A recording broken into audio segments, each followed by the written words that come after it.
In this guide, you'll learn how to fix Valorant stock on loading screen. Let's get started. Completely close Valorant and the Riot client by pressing Ctrl plus Shift plus Escape to open Task Manager, or double-click on the task bar, select Task Manager. Now navigate to the section Processes. Here find Valorant, Riot Client and Riot Client Services. Select each one of them and click End Task to make sure the game is not frozen in the background.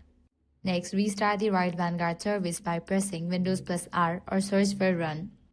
Now type in services.msc, click OK. Over here find VCG, right-click it and select Restart.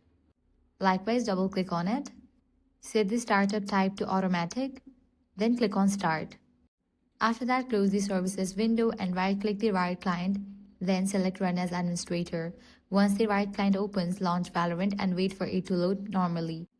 After restarting Vanguard and running the Riot client with admin permissions, Valorant should move past the loading screen and start correctly. And that's it. If this guide helped you out, do not forget to like, share and subscribe.